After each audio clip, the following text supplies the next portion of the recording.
Shalom, everybody. Hope everyone's having a fantastic day. First of all, let's see if y'all can hear me. Go to my page real fast and see if y'all can hear me. And then I'm going to discuss some things to do with Bible, knowing the history of the making of the Bible, and etc.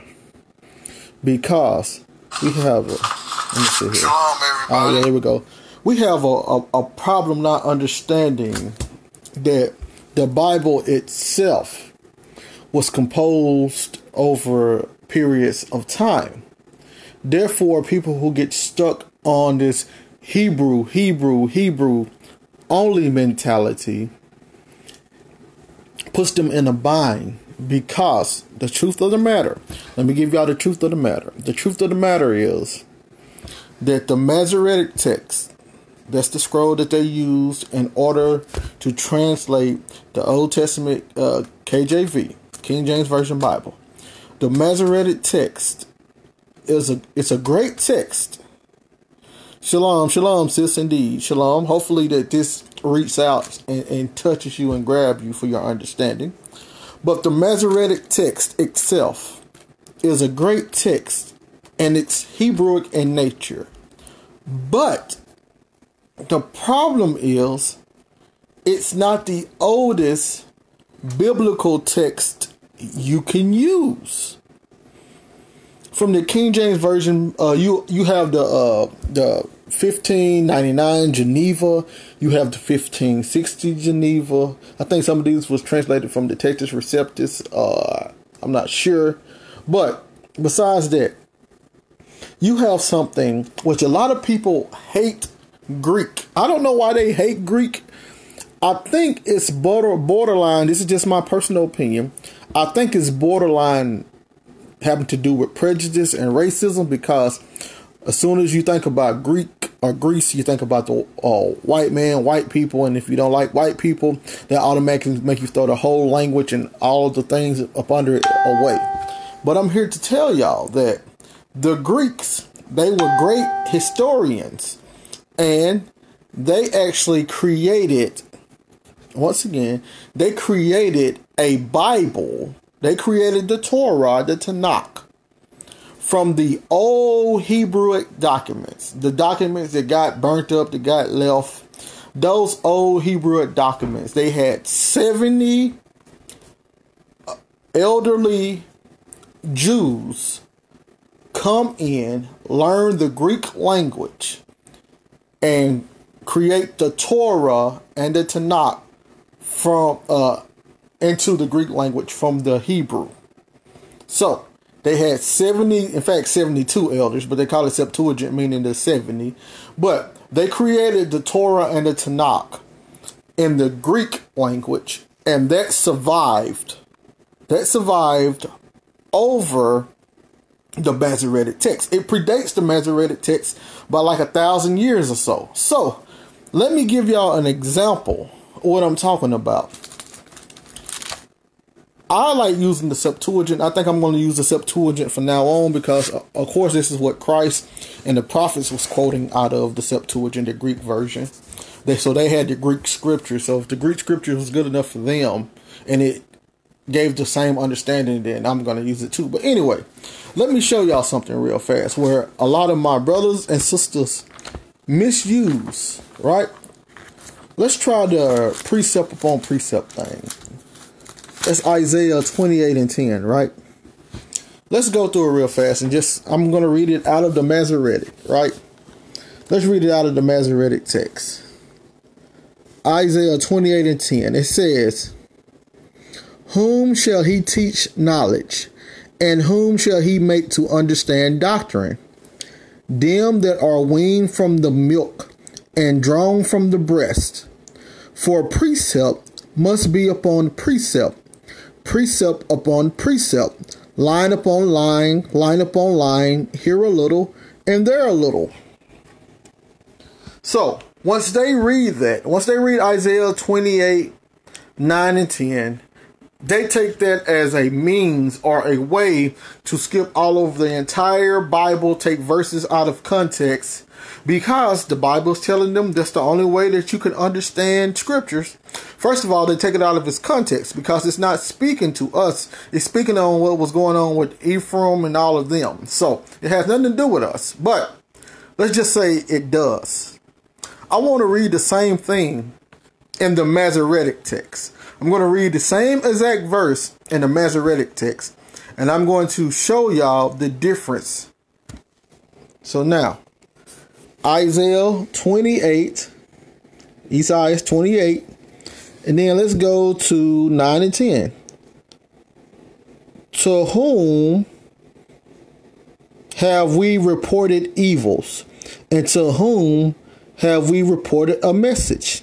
Even to those that are weaned from the milk, who are drawn from the breast, except thou affliction upon affliction, hope upon hope, yet a little and yet a little, by reason of the contemptuous words of the lips, by means of another language. So you see, that's a totally, there we go. Here's the brother Shema. He's on right now that I'm supposed to be debating tonight. But hopefully we see, Shalom, brother, was that Uzziah? I mean, I know who you are, but I'm just going to call you being Israel. You being Israel, Uzziah being Israel, Shalom. I have a discussion or a debate, I don't know which is going to be, with the brother Shema. I'm going to see if I can bring him on camera. We're going to talk about today's, what is the future of Judah. What do Judah supposed to be doing right now? That's what we're going to discuss. But y'all could see that the older text, which came from the Grecians, the Septuagint, the older text, older than the Masoretic, older than the scrolls that they used in order to translate the King James Version Bible. The older text says affliction upon affliction. The Masoretic text, the King James Version, says precept upon precept. So these things means two totally different things if you look at them like that. But if you go into the Hebrew and you look up that word precept right there, you realize it's not the same precept what you see in Psalms where it says, upon thy precepts I get understanding. That's the correct word, precept, which means commandment. But the word precept here, it means affliction. Those who translated it in English put precepts there, but the correct English word there would be affliction from the Hebrew perspective. So once you go here to the Septuagint perspective, you see once again that that word is actually affliction, which they translated it correctly. So the Bible does not instruct you to jump all over places reading out of context. That's not what it was saying. Isaiah is talking about a specific situation dealing with Ephraim and the priest and how the Most High was going to use judgment. He was going to use affliction from the Assyrians to display what, I don't want to say judgment again, but it's judgment. To display the judgment upon those Israelites for not taking the word seriously. That's all it was about. So it's not a goal for you to skip all and jump all over the Bible and make up your own doctrine. The disciples read the Bible in context. People say, don't read the Bible like a novel. Don't read the Bible like a book. Yes, you do. You read the Bible like a book. Yes, you do. You read it like a novel. Yes, you do. These are 66 books put in one gathering or one place to make one big book. 66 individual books. So you read a book like a book. You don't start at chapter 12 trying to tell us what a book is about. You start at chapter 1. You go all the way through the book, and then you tell me what the book is about. If you don't do it that way, you would never understand the Bible. You would have what I call an Americanized understanding, because you're Americanizing the Bible. You're making it into the Western mind instead of leaving it in the Eastern mind, which is a contextual, allegorical mind, and you have been bewitched because people inside of these camps, who, I don't care what nobody say, they originated this. They was going through some stuff in the 60s and the 70s, dealing with racism on a bigger scale. So they needed some pro-blackness, and they found it in the Bible, which it destroyed the meaning behind the Bible. It might have liberated them. It might have took people and made them go back to their kids, and it might have took them off drugs, and it might have made them not join gangs. I love all of that. But the meaning behind the Bible of getting everlasting eternal life, they destroyed it and turned it into something it is not. The Bible was never created for hate. It was never created for separation. So, Shema, where you at, man? I'm trying to, let me see if I can, add you in.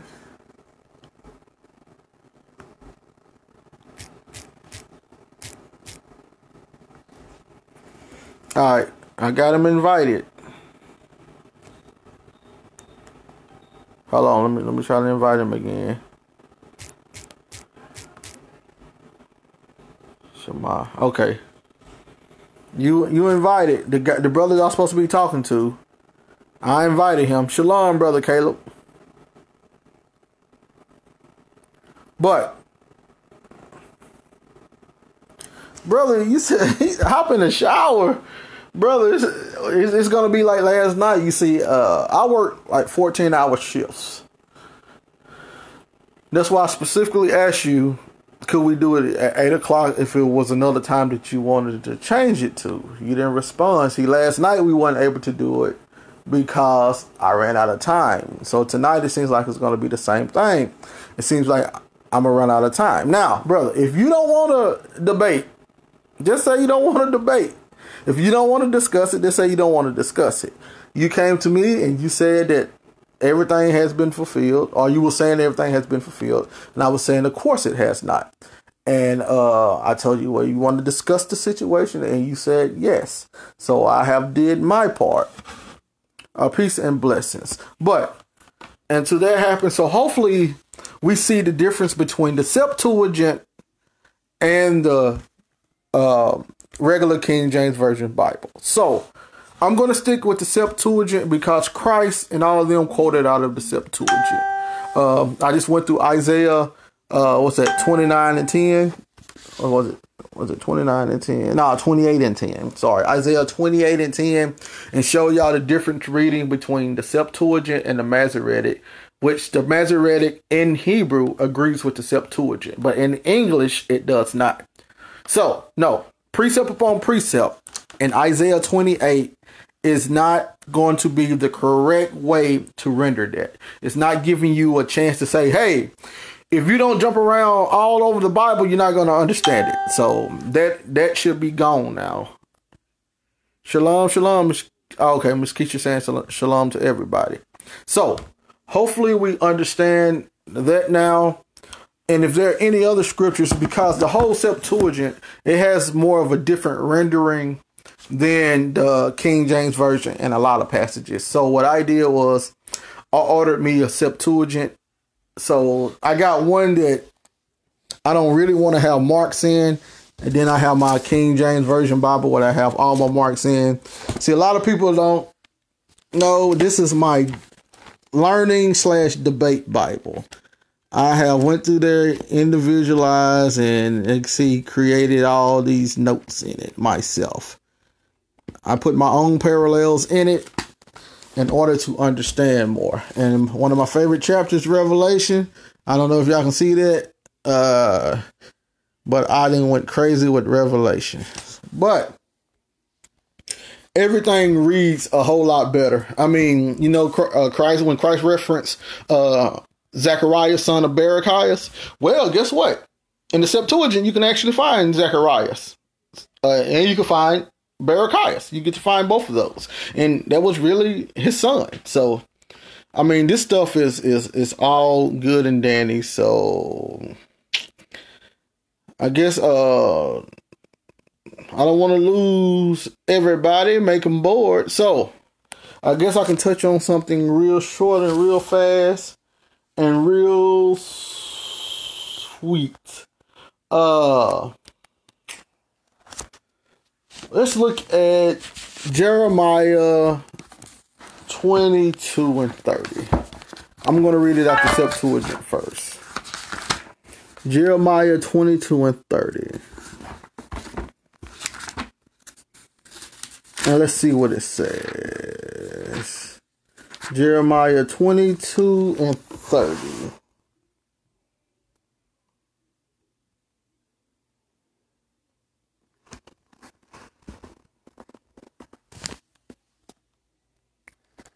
All right, we got it right here. Jeremiah 22, and let's start at 24. As I live, said the Lord, though Jeconiah, son of Jehoiakim, king of Judah, were indeed the seal upon my right hand. So y'all remember in Revelation, they was putting seals on right hands. So now you see that here, it wasn't a literal seal. Right here, it wasn't a literal seal. So, in the Greek, once again, in the Greek Septuagint, it wasn't a literal seal. So why in the Greek, in the Greek New Testament, will that be a literal seal? Okay. Upon the same right hand. So now, were indeed the seal upon my right hand, thence would I pluck thee, which means they are like he was in agreement with them. I would deliver thee into thy hands of them that seek thy life, before whom thou art afraid, into the hands of the Chaldeans. So we got the Babylonians. And I will cast forth thee and thy mother that bore thee into a land where thou was not born, and there ye shall die. When they shall by no means return to the land which they long for in their souls, Jeconiah is dishonored as a good for nothing vessel, for he is thrown out and cast forth into a land which he knew not. Land, hear the word of the Lord. Write ye this man an outcast, for there shall none of his seed at all grow up to sit on the throne of David, or as a prince yet in Judah. So then, let's go into the Masoretic, read the same thing.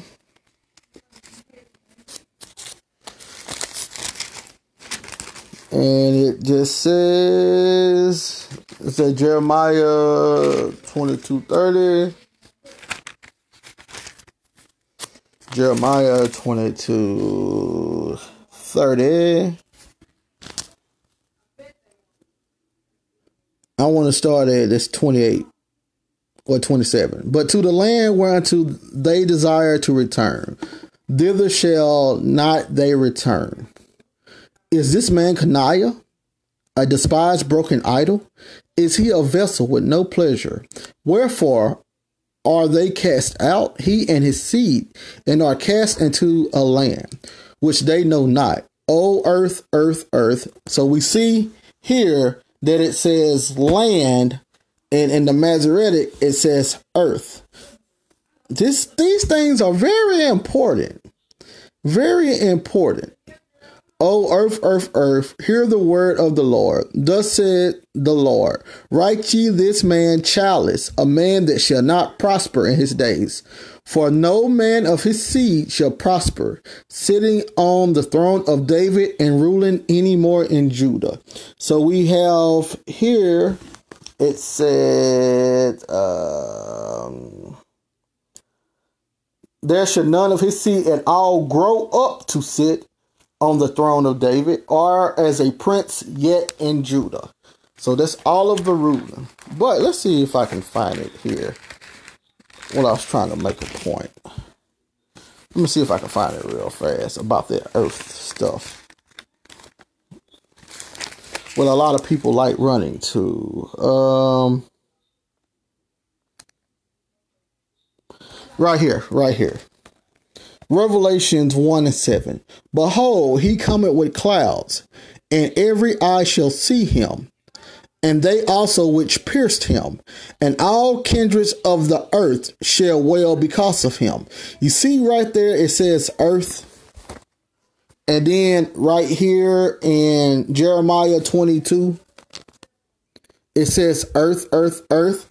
But once you go over here for the rendering of earth, we have land, land. So that earth, once again, the English translators translated that Greek word for land, earth. We see the same thing in Jeremiah in the Hebrew. They translated that Hebrew word land for earth. But in the oldest version that we have, which will be the Septuagint, they actually translated it land. So all people in the land was supposed to wail. All people in the land was supposed to see Christ.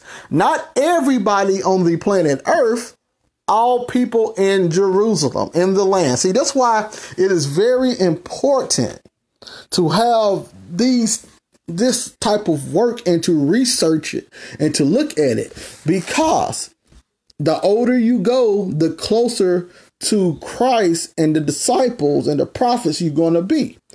And it would change a whole doctrine. A whole doctrine can be changed once you read it how it's supposed to be. I don't even know how Deuteronomy 28:68 reads. I'm just going to read it here. It might read it the same way. I don't know. Let's just see what it says. Deuteronomy 28:68. I just want to read what it says. The Roman numerals throwing me off. 28:68. I'm just going to read what it says. It says right here, and the Lord shall bring thee back to Egypt in ships by the way of which I said, thou shalt see it again. Thou shalt not see it again. And ye shall be sold there to your enemies for bondmen and bondwomen, and none shall buy you. So that's pretty much close to what the Masoretic has right there. Let's see what the Masoretic has. Deuteronomy 28. And the Lord shall bring thee into Egypt again with ships. I think it said the same thing. Yep. By the way, wherefore I spake unto thee, by the way which I said. Okay. Thou shalt not see it no more again. Thou shalt not see it again. And there you should be sold into your enemies, and you should be told to your enemies. Yep. And no man shall buy you, and none shall buy you. Yep. They pretty much got the same thing right there. So they pretty much had the same thing right there. So, but we all can tell that it's literally talking about Egypt, literal Egypt, not what people try to say, America, Egypt, whatever that's supposed to be. But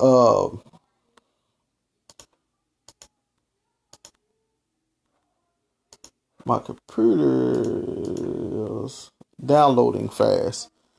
So, I mean, it's just good to know some of this stuff. Now, I wasn't prepared to do a lesson per se tonight. I was trying to speak with the brother about him believing if all things have been fulfilled or not. So what I would do, I'm going to come out of this, and then I'm going to come back in, because now I usually save all of my works and stuff. So what I'm going to do, I'm going to go out and I'm going to come back in, and then I just can do a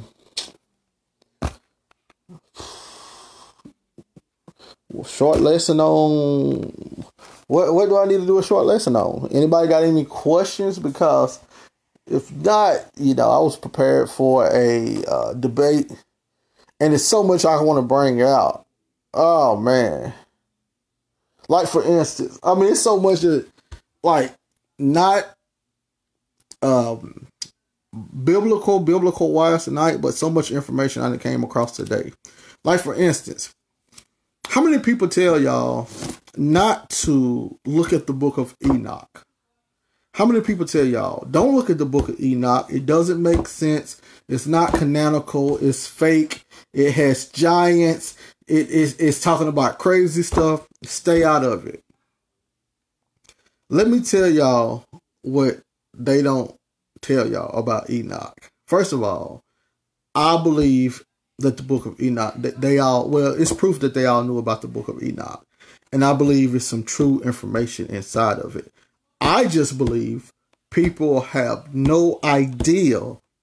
Once again, people have no idea what the book of Enoch is actually talking about.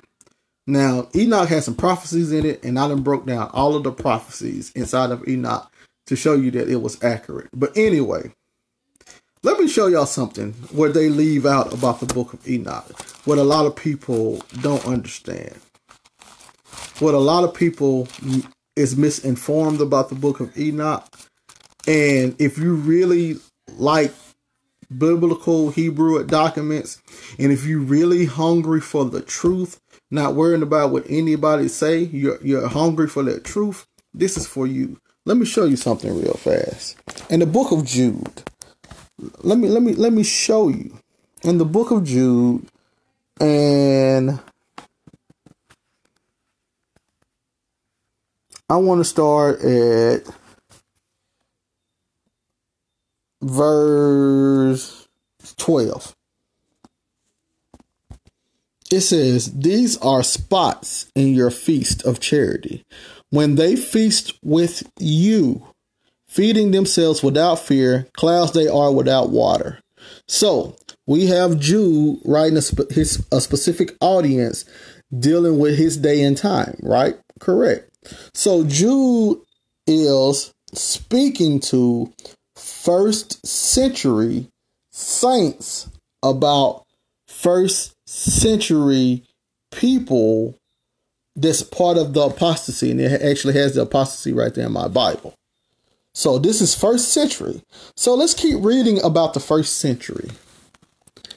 "Carry about of winds, trees whose fruits withered, without fruit, twice dead, plucked up by the roots, raging waves of the sea, foaming out their own shame, wandering stars, to whom is reserved the blackness of darkness forever. And Enoch also, the seventh from Adam, prophesied of these." Of what? Of these. What are these? "These wandering stars, reserved for blackness forever, saying, Behold, the Lord cometh with 10,000 of his saints." But now, look at this though. Let's read it again. "And Enoch, the seventh from Adam, prophesied of these, saying, Behold, the Lord cometh with 10,000 of his saints." So these are who? The wandering stars, reserved for blackness forever. But who were the wandering stars? The wandering stars were the people in the first century, the spots of your feast of charity, when they feast with you. They are clouds without water. They are trees whose fruit withered. They are raging waves. They are wandering stars. Enoch prophesied about those wandering stars who are what? First century. Once again, first century apostatized Jews. To execute, verse 15, to execute judgment upon all, and to convince all that are ungodly among them of all their ungodly deeds. Who is they talking about? The first century apostasy. And of all their hard speeches, which ungodly sinners have spoken against him. These are murmurers and complainers, walking after their own lust. And he said, "But beloved, remember ye the words which were spoken before of the apostles and of our Lord Jesus Christ." So these people, look, how that they told you So these people, let me go back around. These are first century people. So Enoch itself, the book of Enoch, it was when it was speaking about Noah and those stars and how they was reserved for eternal punishment. These people were actually first century apostatized Jews. So Enoch is really about the first century. That's why it's all in parable form. Now, did the flood happen? Yes, of course the flood happened. Of course, all of that stuff happened too. So you got to actually go into Enoch, because Enoch was hidden on two totally different events throughout the book of Enoch. He was talking about things in his future quickly, and he was talking about that last generation, which was the last generation of the Mosaic covenant. So, I mean, I don't know if that's interesting to you, but that was interesting to me. So now I know when I read the book of Enoch, I should be thinking about first century Jews that killed Christ. First century Jews that created the apostasy. First century Jews that killed the prophets. First century Jews that persecuted the church. So when I read Enoch, I understand that this is old Hebrewic language with all of the symbolism, all of the metaphors, all of the analogies, all of the allegories, that very, very, very pictorial, expressive language. But it's really talking about first century Jews. So, I'm not going to sit here and tell anybody not to read Enoch when I read it myself and I understand exactly what it's talking about right now. I know exactly what it's talking about and exactly what it means. So it's powerful. So now when I read Enoch and it brings up Christ and it brings up the Father and etc. and it tells all of this marvelous stuff. It actually goes into Sheol and what Sheol looked like and how Abraham's bosom and what that looked like, and how at the time of the end, what Christ was talking about, what the whole Bible gets us up to, which was the first century, 70 AD, at the time of the end, what was supposed to occur. And it tells you in detail. So, I mean, it is what it is. I just love stuff like that. I love knowing that information. Y'all might not like it, but I love it. I'm a Hebrewic literature person. My room is really, really, really messy right now, so I'm kind of embarrassed to show y'all. But I have books and stuff coming in daily. I have a lot of information because not only do I want to say that I'm an Israelite, I want to get as much knowledge as I can about the Israelites. So that means I need to know what was going on in Israel during the Persians, during the Assyrians, during the Greeks, during the Romans. So I did not live back then. So the only way we can find this information is within books. You know, Daniel received a vision about 4 beasts. So did King Nebuchadnezzar. He saw a statue dealing with 4 emperors or empires or whatever, 4 kingdoms. So in order to understand those kingdoms, which had to be important if these prophets and the king saw it, because the king, the Most High, was the one who gave the king the power. It says it. So this important information, if I want to know what's going on or what happened, I'm going to have to read some books or get online and search to find out what was going on in society, as well as what the Israelites was doing at that time. That's why I have a lot of world history. I have a lot of Rome books, Greek books, a lot of Hebrewic literature, all of the things that they tell you that's non-canonical. I got a lot of that. I got a lot of things dealing with the church fathers who was closer to the apostles' time. So I got a lot of stuff just to try to understand more of the Hebrewic mindset. But the first thing I do, in order to have a better understanding, I read, or I'm a truck driver, so I listen to through the whole book of the Bible. I pick one book and I listen to the whole thing in context, and I don't stop until it's completed from from the first chapter to the last chapter, every single book. And then every once in a while I do a commentary throughout, so I can go back and read them later and see exactly what it was talking to and how it builds upon each other. But the point is context. Context, context, context. It's impossible, everybody. Let me say it again. It's impossible to understand the Bible without context. Impossible.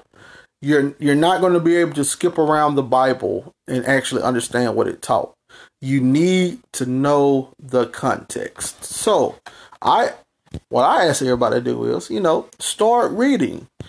Don't just find out why don't find that one scripture that Paul or Peter, John or Christ. I should have said Christ first because people are, iffy about that. They kind of sensitive. So, but anyway, don't just go find that one verse they quote. Go find that whole context and why they said that part that prophet was talking about. It deals with this time that I'm telling my disciples about. You need to go find out why they're using that context. Find out why in Corinthians that Paul is pulling from Hosea. What's going on in Hosea for Paul to relate it to the Corinthians? What's going on? What's happening? What happened in Hosea? Oh, Hosea deals more with the northern kingdom. Why is Paul relating information about the northern kingdom to the Corinthians? What's going on here? See, you got to read this stuff in context. People are looking for these tribes and people are looking for all of this stuff. Did y'all not know that James wrote? Oh, let me see if I can find it real fast. Not just say it. See if I can find it real fast. I'm just going to try to read just a little bit. Sorry, y'all. I know it's a short book. I'm going to break my nice Bible. Let me find it real fast. Let's see here we go. James 1:1. James, a servant of God, of the Lord Jesus Christ, to the 12 tribes which are scattered abroad, greetings. My brethren, count it all joy when ye fall into diverse temptations, knowing this, that the trying of your faith worketh patience. So, the whole entire 12 tribes, James knew where they was at. So if James knew where the 12 tribes was at, why wouldn't you think the rest of the apostles and disciples knew where the 12 tribes was at? That's one. Two, he said that you're going to fall into diverse temptations, that the trying of your faith worketh patience. This faith, all the bringing up of faith, more and more faith was a new covenant thing. So the 12 tribes of Israel as a whole was being introduced into the new covenant, and they was going through the temptation period, dealing with that time period of the transitioning between the old covenant and the new covenant. So they was already in place, in gathering through the gospel, through the new covenant. They was already partakers of the new covenant. They was already gathered into Christ. They was already completed in nature. Hence, this is why their name was on the gates of Christ's kingdom. They was perfected through Christ, the whole 12 tribes. So People don't have to try to come 2,000 years later and find the 12 tribes and try to perfect them through Christ, talking about the time of the end is going to come and this is what we're waiting on. No, this happened 2,000 years ago. They was already perfected through Christ. The whole entire 12 tribes was already perfected through Christ 2,000 years ago, as well as the Gentiles. This is what the whole point of it was. And I tell y'all, it's like other Hebrew documents, like the 12 patriarchs. I got the 12 patriarchs over there. I don't know if y'all know about the 12 patriarchs, but it's a sort of a non-canonical, another Hebrewic document, another Hebrewic work that they call non-canonical. But it gets more into detail. You know, Genesis 49:1, when the Most High, not Most High, when Jacob was telling his 12 sons what was going to befall on them in the latter days. Well, the 12 patriarchs goes into a lot more detail about all of the things that they was going through. But Benjamin, which I'm going to have to do a study on Benjamin, but Benjamin had in his section, in his testament, that salvation of the Gentiles was always in plan. Not just Israel, but salvation of the Gentiles. And I love it because at this point in time, Israel was together. Israel was not divided. So can't nobody say, well, those Gentiles are really Israelites. No. At this point in time, all Israel was still together under one umbrella, the house of Jacob. So it was always a thought that the Gentiles were going to get salvation through the Messiah along with the Israelites. 12 patriarchs. I'm telling y'all, get it. This is all Hebrew literature that they say is non-canonical, but it's very important to read. In fact, it seems like to me some people who had an agenda created this canonical and non-canonical stuff, because it seems like it's taking the kingdom of heaven. Imagine if the kingdom of heaven was meant for everybody, and you receive a doctrine that says, no, the kingdom of heaven is just for you, not everybody.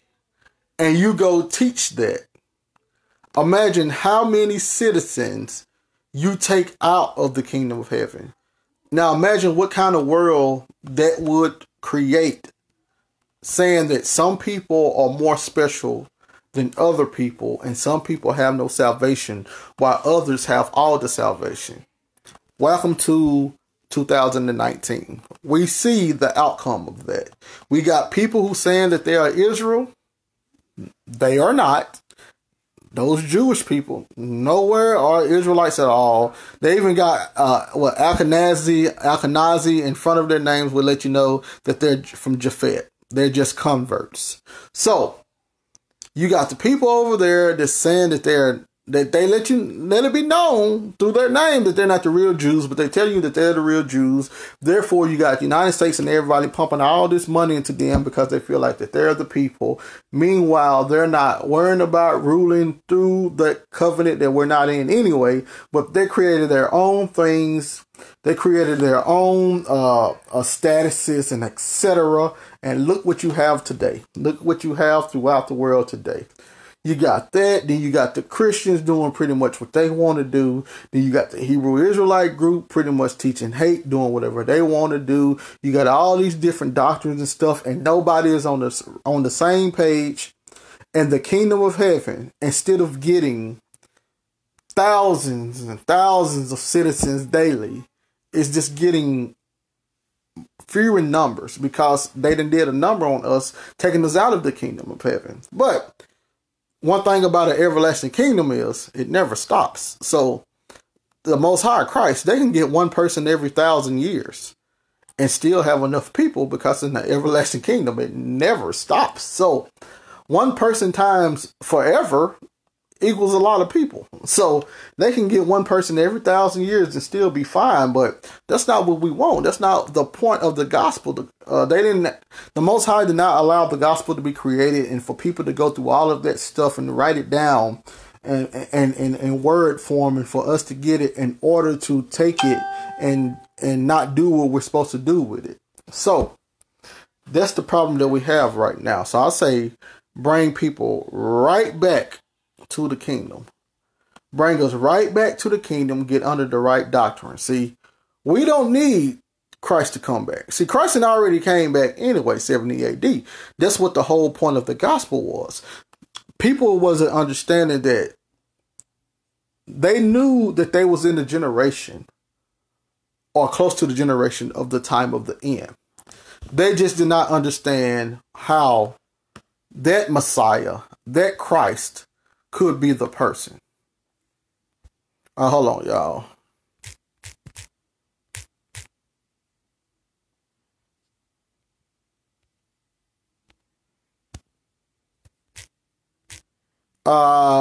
Brother, I didn't already sent you an invitation. You just gotta accept the invitation.